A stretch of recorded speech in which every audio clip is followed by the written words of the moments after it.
శ్రీకాళహస్తి జనసేన మాజీ ఇన్ఛార్జ్ ఆ పార్టీ బహిష్కృత నేత వినుతా కోట అనూహ్యంగా తెర మీదకు వచ్చారు. హత్యకు గురైన ఆమె మాజీ డ్రైవర్ శ్రీనివాసులు అలియాస్ రాయుడికి సంబంధించిన ఓ సెల్ఫీ వీడియో తాజాగా వెలుగులోకి వచ్చి తీవ్ర చర్చనీయాంశంగా మారింది.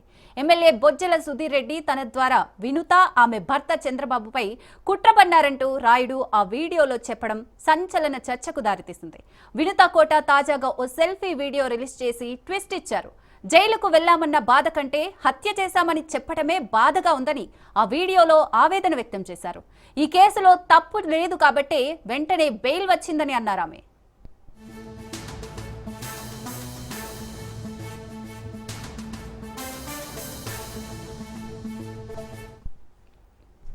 నేను మీ వినుతా కోట తెలుగింటి ఆడబిడ్డగా మీడియా ద్వారా రాష్ట్ర ప్రజానికానికి శ్రీకాళహస్తి నియోజకవర్గ ప్రజలకు నాతో పనిచేసిన మా జన సైనికులకు కొన్ని విషయాలు తెలియజేయడానికి మీ ముందుకు వీడియో ద్వారా వస్తున్నాను.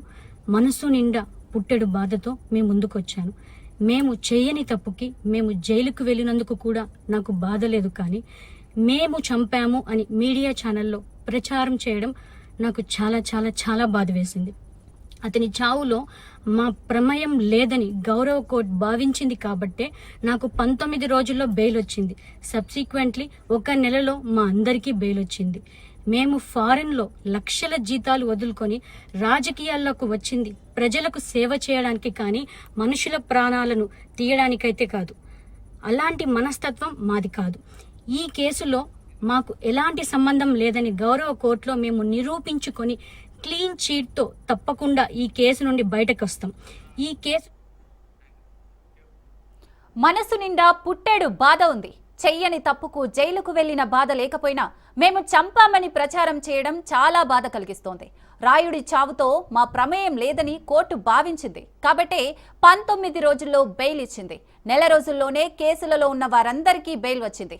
విదేశాల్లో లక్షల జీతాలు వదులుకొని రాజకీయాల్లోకి వచ్చింది ప్రజలకు సేవ చేయడానికే తప్ప మనుషుల ప్రాణాలను తీసేందుకు కాదు.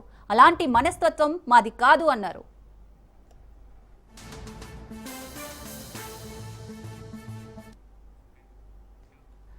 చెన్నై కోర్టులో విచారణ జరుగుతున్నందున ఎక్కువ మాట్లాడలేను.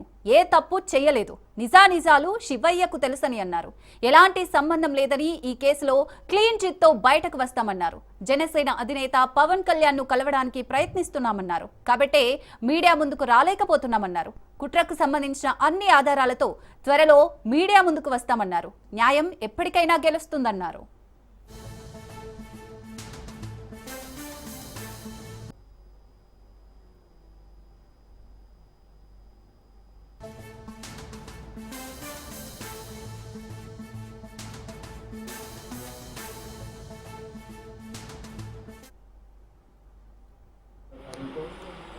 ఇంట్లో ఎవరు లేరు. మేడం ఒకటి సోఫాలో కూర్చుంటే నేను కొన్ని బాగా కూర్చున్నట్టు కూర్చొని నా ఫోన్ బ్యాక్గ్రౌండ్ వీడియో రికార్డ్ అని అప్పుడు వీడియో ఆన్ చేసుకొని 2 నిమిషాల మధ్యలో వీడియో పెట్టేలోపల నా ఫోన్కి వాట్సాప్లో ఏదో మెసేజ్ వచ్చింది. మెసేజ్ వచ్చేలోపల అది సౌండ్ వచ్చి అక్క తీసుకొని చూపిస్తాను అని చెప్పి తన టైంలో వీడియో చేసి ఫోన్లో వీడియో చేశాను. నాకు భయం వేసి నేను సునీతకి ఫోన్ చేశాను. నాతో వీడియో తీస్తూ ఉంది, నేను దొరుకుతున్నాను, ఏం చేయాలి ఇప్పుడు అని చెప్తే నువ్వేమని చెప్పావు అని అడిగాడు. నేనేం చెప్పలేదు, నానేం అడగలేదు, అయితే ఏం చెప్పాడు, నాకు భయంగా ఉన్నది అని చెప్పాను. చెప్పిన తర్వాత మా అమ్మేం చెప్తే బాగుండదు, నాకు ఆల్రెడీ ముందే చెప్పాను కదా, మీకు మీకంతా మా ఫ్రెండ్స్ అది మేము చంపేస్తాను, దీని వెనకాల ఎమ్మెల్యే ఉన్నాడు, లేకపోతే నేనున్నాను, మా మీద చెప్తూ ఉంటే బాగుండదు అని చెప్పేసి మీ సౌండ్ కావాలని వాళ్ళ ఫోన్ కట్టి ఆ రోజు ఎమ్మెల్యే కూడా మెసేజ్ పెట్టాను. మాతో వీడియో తీస్తూ ఉండే దొరికిపోయినాను సార్. ఇలాంటి చిల్లర రాజకీయాలు ఎప్పుడు కూడా జీవితంలో కానీ విని ఎరిగినట్టు ఎక్కడా లేదు. బాధేస్తుంది ఇవన్నీ చూస్తుంటే.